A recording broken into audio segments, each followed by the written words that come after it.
Halo sahabat Lavender, ketemu lagi sama Kak Saat. Nah, kali ini kita akan bahas dari A sampai Z, A sampai AZ apa, berapa, pokoknya semua sampai dari awal sampai ujung tentang SNBP, Seleksi Nasional Berdasarkan Prestasi. Jadi, semuanya akan Kak Saat bahas dari awal sampai akhir.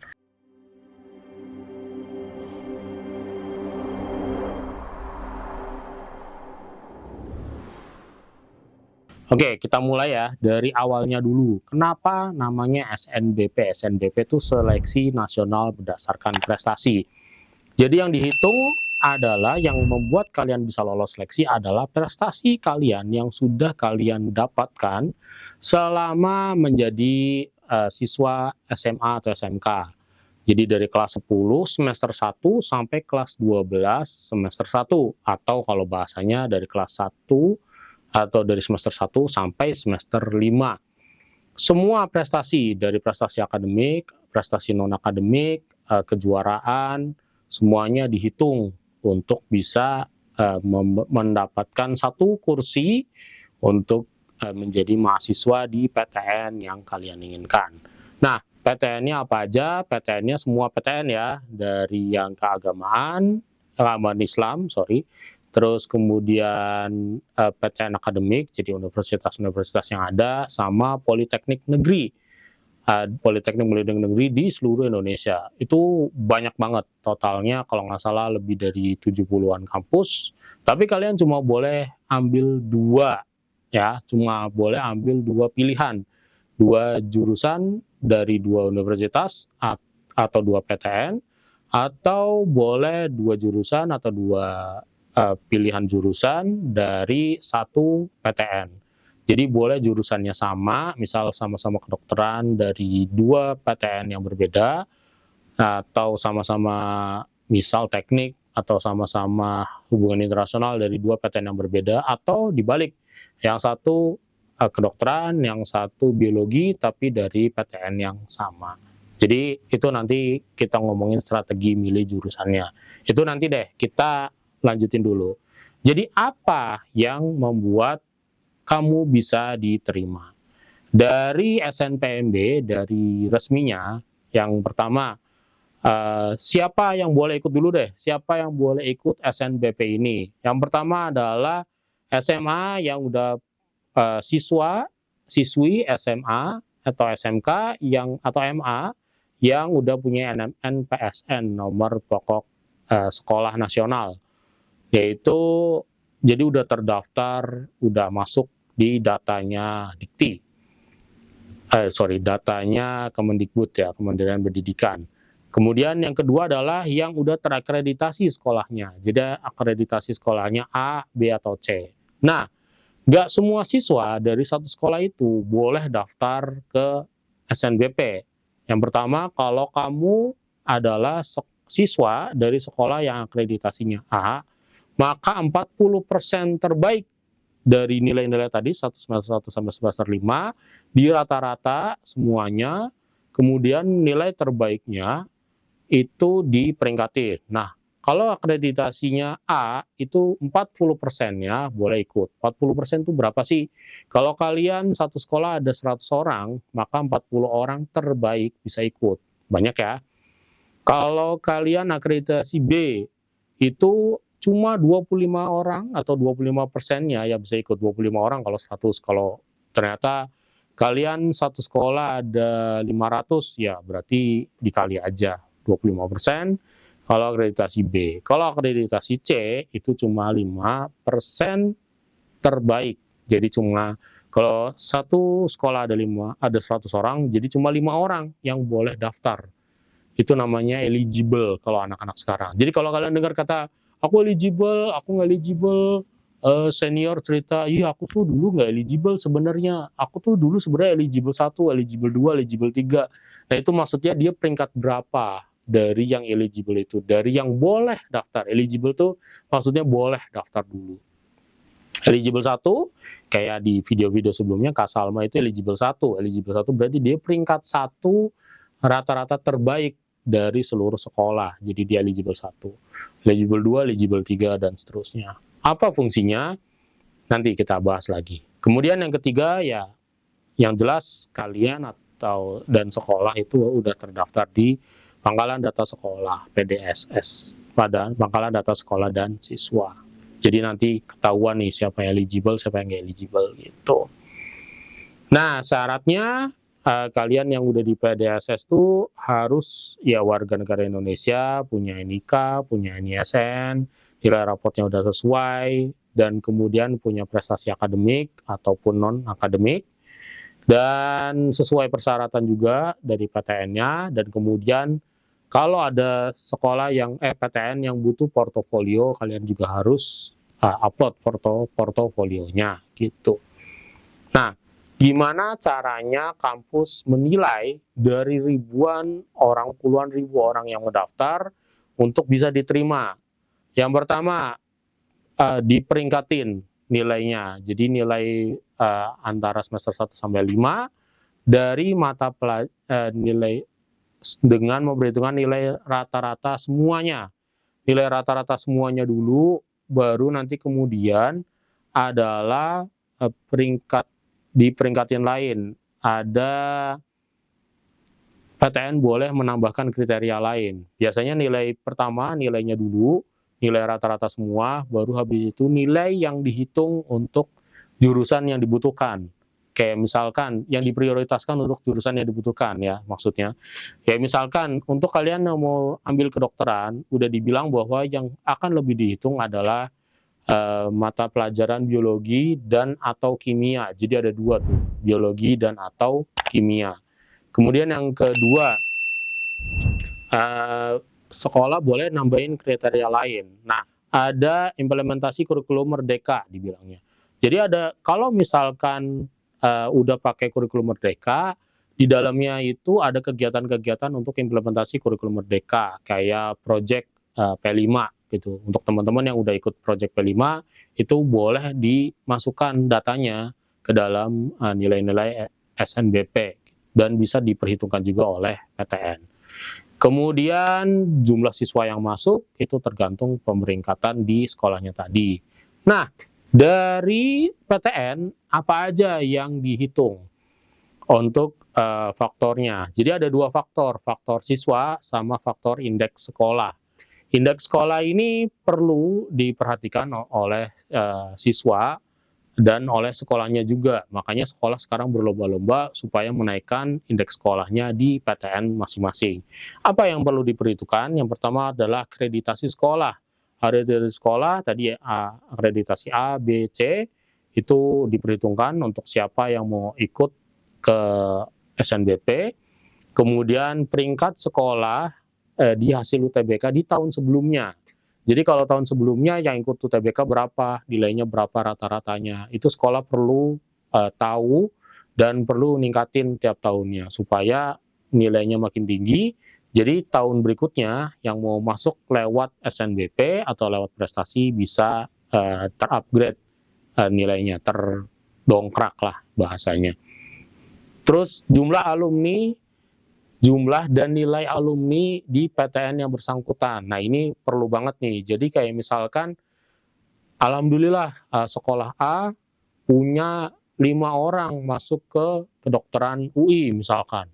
Wah, atau 5 orang ke kedokteran masing-masing PTN. Nah, nilai alumni ini diperhitungkan untuk tahu PTN ini mau ambil nggak adik kelasnya untuk jadi mahasiswa di jurusan yang sama, di kampus yang sama. Contoh, sekolah A punya 1 orang masuk ke kedokteran UI. Ada kelasnya daftar nih lewat SNBP. Aku mau dong ikut juga kayak senior aku, KM gitu. Ternyata dicek kok, KM ini nilainya cum laude 3,9 gitu. 3,9, wah boleh nih. Yang mau masuk ke kedokteran ini UI siapa? Oh nilainya bagus juga di sekolahnya. Oh boleh berarti ikut. Dengan harapan adik kelasnya ini kualitasnya nggak jauh-jauh amat dari seniornya yang udah ikut belajar di PTN tersebut gitu.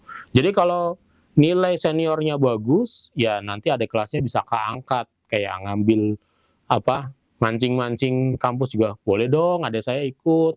ini ada junior-junior saya nih nilainya bagus-bagus kok gitu. Aku kan nilainya bagus. Bisa jadi ada kelas saya nilainya bagus dong gitu. Nah, itu ngangkat. Dan sebaliknya kalau ternyata alumni sekolah X ada seniornya udah masuk nih lewat UTBK atau lewat jalur lain di jurusan teknik di UI. Pas dicek, waduh, semester pertama nilainya cuma 2, wah ini mah jelek. Terus ada adik kelasnya mau daftar, mau dong Pak PTN saya mau ikut jejak senior saya yang udah daftar. Oh jangan, senior kamu aja nilainya jelek nih, ngapain saya bawa juniornya untuk ikut ke PTN. Jadi nggak usah gitu, akhirnya di-cut. Dan itu banyak kejadian. Saat jadi saksi sendiri, ada kampus yang menerima juniornya junior sekolah dari murid dari sekolah yang sama tuh bertahun-tahun, dari 2000 berapa, angkatan 1, 2, 3, 4, 5 itu ikut terus. Pas angkatan ke-6 daftar SNBP kok nggak diterima. Nah ternyata pas dicek ada nih di angkatan ke-5 yang terakhir ini dia DO karena nilainya jelek. Nah, boleh, jadi gimana Kak? Boleh nggak aku tanya ke alumni? Ya kalian lihat-lihat dulu. Boleh minta tolong guru untuk tanya, nilai kamu berapa? Ada muridnya yang ada kelas kamu mau ikut. Nah, dan alumni kalau saran Kak Sahat ya boleh bilang mendingan jangan deh, nilai aku masih jelek gitu. Atau boleh nilai aku bagus kok gitu. Jadi beban memang, tapi ya mau gimana lagi. Kemudian prestasi sekolah. Prestasi sekolah ini udah kelihatan nggak? Kayak sekolah-sekolah besar itu sangat sangat terkenal dengan dia udah sering juara OSN di sana, juara Olimpiade, juara debat bahasa Inggris atau dikirim kemana. Dan itu akan membuat PTN juga punya dengar-dengar info kan, kayak ada Mas P daftar, Kak P daftar, dia dari sekolah X. Wah, sekolah X ini terkenal tawuran, nah jangan. Atau sekolah X ini terkenal banyak alumninya atau angkatan-angkatannya yang ikut juara lomba-lomba di mana-mana. Nah itu biasanya ikut menaikkan indeks sekolah, jadi bisa ngangkat gitu. Itu baru versi sekolah. Nah, kalau indeks sekolahnya udah bagus, tinggal indeks siswanya. Indeks siswanya kita lihat apa aja. Yang pertama nilai rapot tadi. Nilai rapotnya sesuai nggak sama yang dibutuhkan. Kayak tadi kedokteran butuh nilai biologi dan nilai kimia. Oke, berarti nilai biologi sama nilai kimianya gimana. Tapi itu kalau nilai rata-ratanya udah tinggi ya gitu.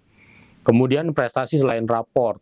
Nah, baru dicek nih, prestasi selain rapotnya apa. Oh, ternyata dia sekolah ikut OSN, ikut lomba karya tulis ilmiah, ikut juara esai di mana-mana, ikut debat, ikut pengurus OSIS, ikut pelatihan-pelatihan macam-macam. Nah, itu bisa tuh didaftarkan gitu. Oke, jadi banyak yang didaftarkan untuk faktor. Tadi ada faktor siswa, ada faktor sekolah, digabungkan. Kadang-kadang kalau misalkan udah di level tertentu, misal yang diterima ada 10 orang, 5 teratas udah jelas tuh pakai faktor-faktor tadi selesai. Nah, 5 sisanya ini nilainya sebenarnya sama, prestasinya mirip-mirip, apa yang bisa diambil lainnya? Yang pertama ada faktor pemerataan. Jadi kalau misalkan memang mau nggak mau kampus itu suka dengan dengan siswa-siswa yang dari calon mahasiswa dari daerah yang sama. Kalau misalkan dia lebih lokal, kayak misal universitas negeri yang di daerahnya tertentu, Jogja atau mungkin universitas negeri Semarang dan sebagainya, itu masih mungkin tuh ngambil dari mahasiswa dari kampus daerah sekitarnya. Atau misalkan kampus yang PTN yang dalam satu provinsi cuma ada satu itu. Nah itu sangat fokus dengan mahasiswa dari daerah kampus tersebut. Nah, yang kedua, kalau universitasnya bentuknya levelnya lebih nasional, kayak UI, mungkin UGM, mungkin Unpad gitu, yang levelnya udah lebih nasional. Nah, itu biasanya ngambil yang daerah-daerah yang lebih tertinggal, yang lebih jauh, tapi dengan prestasi yang bagus gitu. Nah, ini mungkin dari mahasiswa dari Sulawesi bagian mana, tapi ternyata prestasinya oke nih, ada yang level kota, level provinsi. Oh, dia lebih tertarik ke sana karena faktor pemerataan daerahnya sangat ingin diwujudkan oleh kampus-kampus ini gitu. Nah, kemudian berikutnya adalah ngecek jurusan-jurusan apa yang ingin didaftarkan gitu. Jadi jangan sampai jurusannya udah ramai peminatnya, terus kalian nilainya pas-pasan, sertifikatnya pas-pasan, terus kalian ambil ke sana, yaitu auto, bisa aja auto nggak diterima gitu, tergantung jurusannya. Dan jangan lupa bahwa SNBP ini pemilihannya adalah serial, bukan paralel. Jadi nilai kalian akan dimasukkan ke pilihan satu dulu, pilihan duanya nggak langsung dilempar ke pilihan dua. Jadi misal kalian pilihannya kedokteran UI, pilihan satu kedokteran UI semua, maka teman-teman yang milih kedokteran UI akan dimasukkan dulu ke pilihan kedokteran UI, dihitung dulu, baru yang terlempar nanti akan dipindah ke kedokteran ke pilihan dua. Nah, makanya ada istilah katanya kampus ini nggak mau di pilihan dua, nggak kayak gitu. Tapi kampus ini di pilihan satu aja dia udah penuh, udah pilihannya udah banyak, pemilihnya udah banyak. Jadi dia lebih fokus ke yang milih pilihan pertama aja, karena dia fokusnya serial, bukan paralel. Beda kayak UTBK, kalau UTBK kalian bisa paralel nih, kalian nilainya akan dilempar di pilihan-pilihan kalian gitu. Yang masuk, nah itu yang diambil. Kalau yang belum masuk, baru dicek di pilihan kedua kamu masuk nggak, masuk, oke lanjut gitu. Jadi serial ya, nanti kita ini deh. Jadi pilihan kalau udah masuk ke pilihan, kalau pilihan satu nggak masuk, terus kemudian kalau di SNBP ya, kalau di pilihan satu nggak masuk, dicek ke pilihan dua, di pilihan dua udah penuh, ya udah kalian nggak diterima kayak gitu. Beda kayak SNBT yang paralel. Oke, jadi gimana?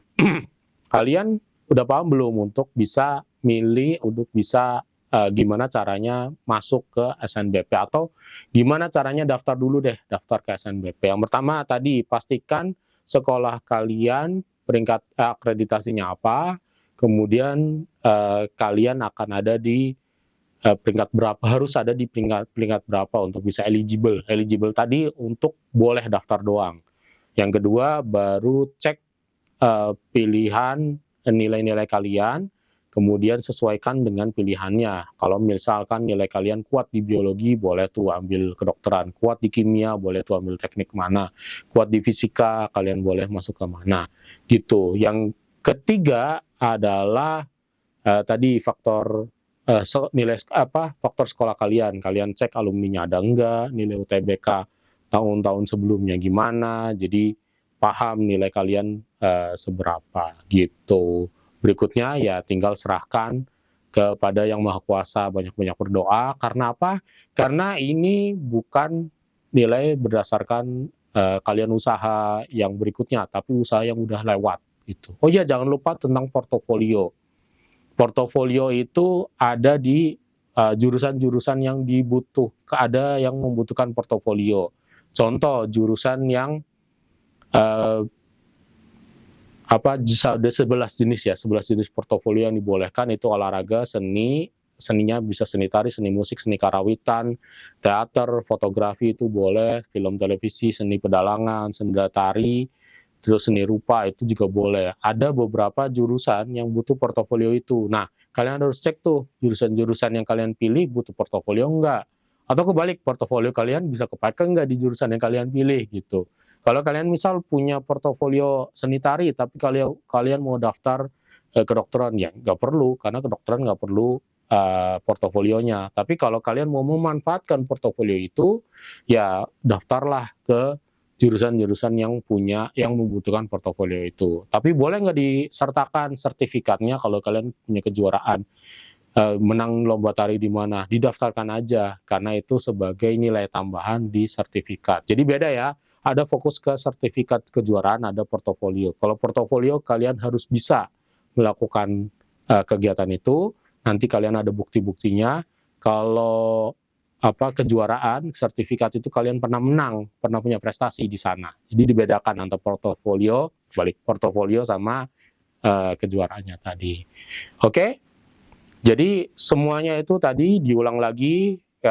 Pastikan kalian eligible enggak, pastikan nilai kalian penting, yang keren, yang bagus itu penting atau enggak di jurusan yang kalian tuju, portofolio kalian atau sertifikat kalian penting enggak untuk di jurusan yang kalian tuju, kemudian ya siap-siap menerima dengan semua hasilnya, karena tadi SNBP ini adalah nilai dari hasil prestasi yang udah lewat, bukan yang kalian usahakan berikutnya. Gitu aja dari Kak Saad. Perlu nanya-nanya lagi, bisa komen di bawah.